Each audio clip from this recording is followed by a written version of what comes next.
Kristen kembali menjadi korban intoleransi nih. Rumah doa Immanuel yang selama ini menjadi tempat ibadah umat Kristen ditutup paksa oleh Forum Koordinasi Pimpinan Kecamatan atau Forkopimcam. Peristiwa ini tuh terjadi di Desa Purbayani, Caringin, Garut, Jawa Barat. Aksi ini terjadi pada Sabtu 2 Agustus lalu dan diunggah akun Instagram @kabarsejuk pada Kamis 7 Agustus lalu. Selain ditutup, penginjil yang memimpin rumah doa itu, Dani Nathanael Gunawan, dipaksa menandatangani sebuah surat perjanjian. Isinya meminta untuk meninggalkan rumah doa Immanuel tersebut. Rumah doa itu juga diminta ditutup dari segala kegiatan keagamaan Kristen. Dani terpaksa menandatangani surat ini karena berada di bawah tekanan beberapa pihak, seperti Kapolsek Caringin, MUI Kecamatan Caringin, Koramil Cisewu, dan jajaran aparat Desa Purbayani. Padahal kegiatan Dani dan jemaahnya udah berlangsung sejak 2010. Selama ini rumah doa Immanuel jadi satu-satunya harapan bagi 20 lebih jemaah dalam beribadah. Pendeta Yahya Sukma, pembina gereja Bethel Tabernakel yang tugasin Dani, menyesali aksi ini. Menurutnya, kalau rumah doa itu ditutup, para jemaah terpaksa harus beribadah ke kota Garut atau Pagelangan, Bandung, yang mana butuh waktu 3-4 jam. Bahkan isunya, Dani itu sempat ditahan 1 malam di Polsek Caringin, entah dengan alasan apa. Pendeta Yahya juga menyesalkan Kementerian Agama Kabupaten Garut yang gagal memfasilitasi hak beribadah umat Kristen di wilayah Kecamatan Caringin dan sekitarnya. Kasus pengusiran penginjil dan penutupan rumah doa Immanuel di Garut menambah deretan panjang pelanggaran hak kebebasan beragama yang terjadi di Indonesia. Polanya itu nyaris selalu sama, aparat di tingkat lokal dari unsur pemerintah, kepolisian, TNI, hingga tokoh ormas. Mereka tuh berkoordinasi untuk menekankan kelompok minoritas agar menghentikan aktivitas ibadahnya. Parahnya, aksi ini tuh sering dibungkus dalih administrasi atau izin rumah ibadah, yang sebenarnya hanya digunakan sebagai senjata diskriminatif. Padahal Undang-Undang 1945 Pasal 29 dan berbagai peraturan nasional menjamin kebebasan tiap warga negara untuk beribadah menurut agamanya. Peristiwa di Garut ini tuh jelas punya benang merah dengan pembubaran rumah doa di Sukabumi dan Padang. Di Sukabumi, sebuah retret umat Kristen dibubarkan oleh massa dan aparat setempat tanpa prosedur hukum yang sah. Di Padang, rumah doa diserang dan dirusak oleh kelompok intoleran, sementara pemerintah daerah dan aparat justru mendorong jalur damai, alih-alih menegakkan hukum tegas terhadap pelaku. Semua kasus ini tuh menunjukkan lemahnya negara dalam melindungi kelompok minoritas ketika berhadapan dengan tekanan massa atau pandangan intoleran. Lebih jauh, tindakan seperti ini tuh bukan hanya melanggar konstitusi, tapi juga mencederai prinsip negara Pancasila yang menempatkan ketuhanan yang Maha Esa sebagai sila pertama. Negara seharusnya hadir untuk menjamin rasa aman beribadah, bukan malah menjadi bagian dari tekanan yang menghalangi. Kalau pola pembiaran dan justifikasi terhadap tindakan intoleransi ini terus dibiarkan, kita sedang mengikis sendi-sendi persatuan bangsa dan memberi pesan berbahaya, bahwa hak konstitusional bisa dibungkam oleh mayoritas yang bising. Ini bukan sekedar soal perbedaan keyakinan, tapi soal masa depan negara hukum. Kalau aparat membiarkan atau malah ikut melakukan tindakan diskriminatif, maka kita sedang menciptakan preseden berbahaya. Hak konstitusional bisa dibungkam oleh mayoritas yang bising dan hukum tunduk pada tekanan massa. Semoga aja pemerintah Provinsi Jawa Barat dan Kabupaten Garut bisa mengatasi masalah ini, juga menindak tegas para pelaku intoleran sekalipun itu pejabat. Stop intoleransi. Nah, kalau kita membaca dalam berbagai berita yang ada, Bapak Dani Nathanael Gunawan ini merupakan seorang penginjil dan dia yang memimpin rumah doa Immanuel. Nah, di situ namanya rumah doa Immanuel yang disebut sebagai pos pelayanan Gereja Bethel Tabernakel Sukabunga di Desa Purbani, Kecamatan Caringin, Garut, Jawa Barat. Wah, ini Jawa Barat lagi loh, Jawa Barat ya. Sejak Februari 2024, rumah doa ini digunakan untuk ibadah minggu dan persekutuan doa umat Kristen di Caringin dan kecamatan sekitarnya yang tidak memiliki gereja terdekat. Nah, ingat ya teman-teman, tidak memiliki gereja terdekat. Nah, ini. Kemudian soal akses ibadah. Nah, wilayah Caringin ini Pamenung Peuk Bung Bulak atau Garut, kemudian dan Cidaun belum memiliki gereja. Jadi ada 4 tempat ini ya, Caringin, Pameung Peuk, Bung Bulang, dan kemudian Cidaun. Nah, jika rumah doa ditutup, rumah doa Immanuel ditutup, maka mereka itu atau jemaat yang biasa beribadah di rumah doa ini, maka mereka harus pergi ke kota Garut, yaitu di Pangalengan, Bandung. Wah, itu jauh sekali teman-teman. Katanya itu membutuhkan waktu perjalanan 3 sampai 4 jam.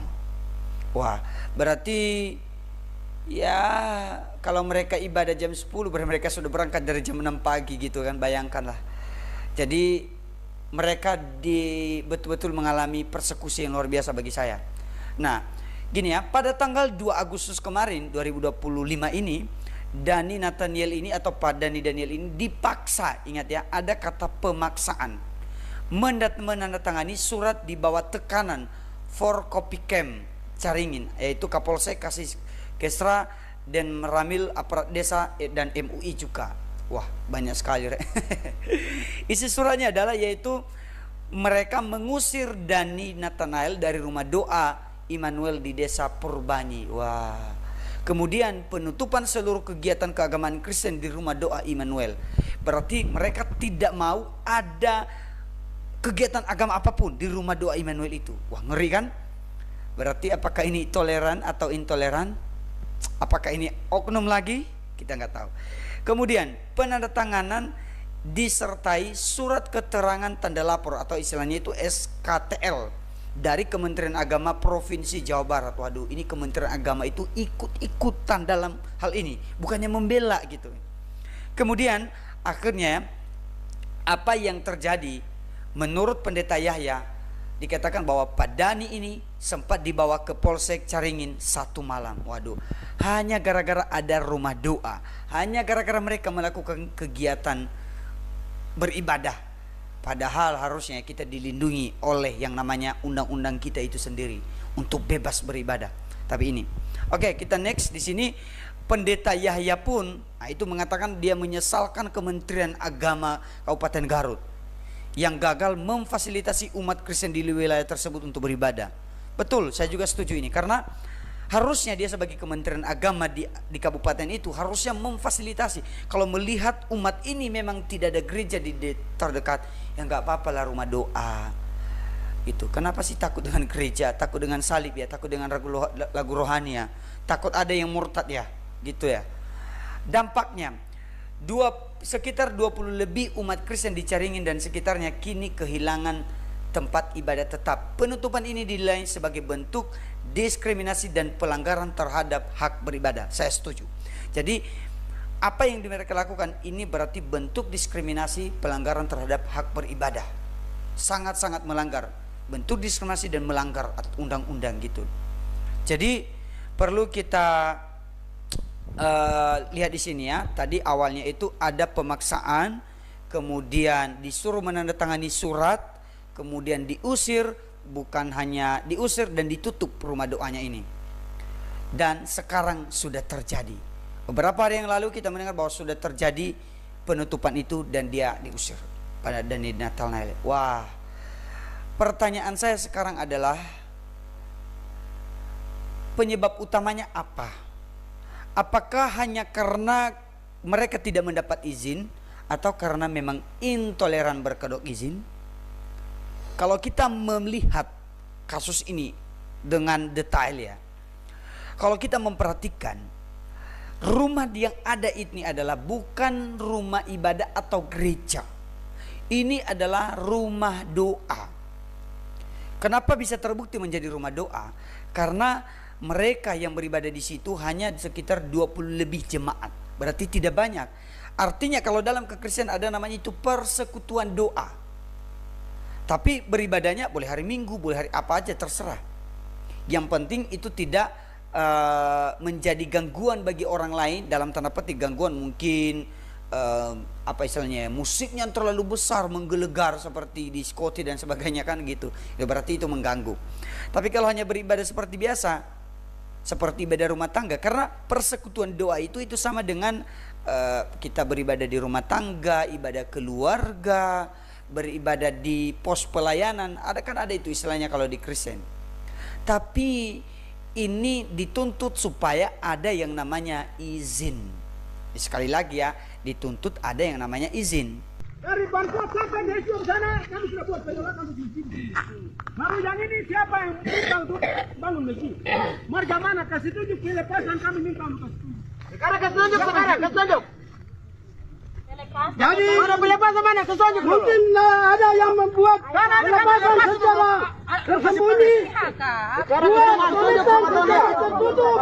Apa orang terbuka saja dan angkat ke sekarang ini siapa milik? Hari ini masjid kan ini, Pemda punya atau ini? Ini tanah untuk perosa mana?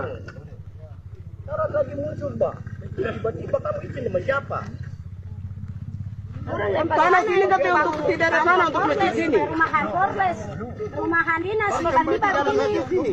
Ada muncul lagi undangan bangun musola, bangun masjid. 2 kali wilayah pembangunan masjid sudah ditolak. Yang pertama di marga Bapak, yang kedua di marga Jamrang sudah ditolak.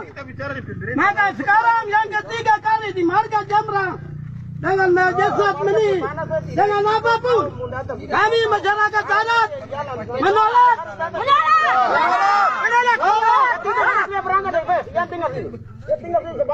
Pergi ambil sana baru bangun. Tinggal sini. Bangun.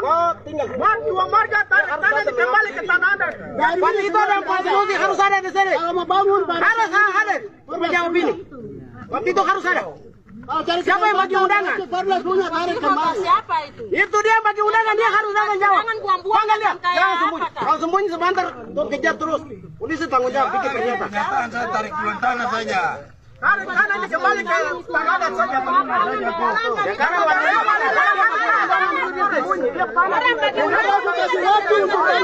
Tidak baik, baru bukan Polresnya tapi datang untuk bikin hancur saja. Ya masalah di Aceh sana yang bawa ke Papua ya. Saja dorong usirku. Kita tidak usir, tonton kasih kamu jual, kamu suruh baik, kamu datang bikin kacau lah. Kamu cukup datang cari makan. Datang cari makan. Datang sini orang suka kasih, kamu barang di kios ada orang Papua ada curi. Oh tidak. Salam saudara-saudara, berjumpa kembali bersama dengan saya di channel ini.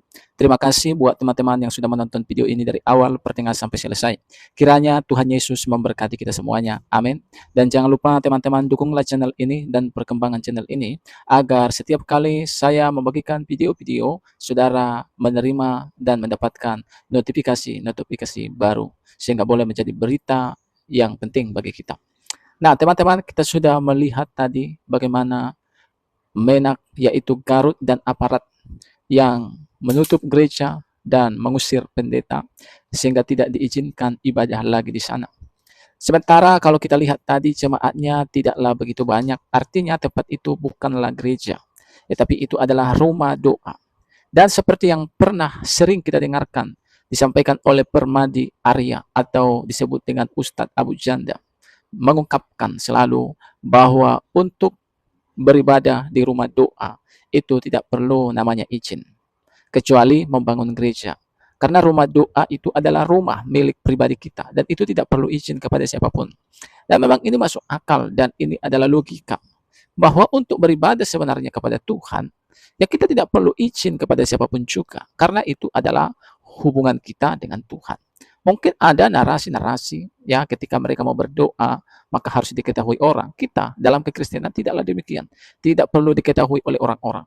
Tidak perlu sebenarnya minta izin kepada orang untuk beribadah, untuk berdoa kepada Tuhan. Itu pribadi kita. Itu adalah privasi. Nah, teman-teman, dalam hal ini sebenarnya kalau kita melihat ini sebenarnya bukan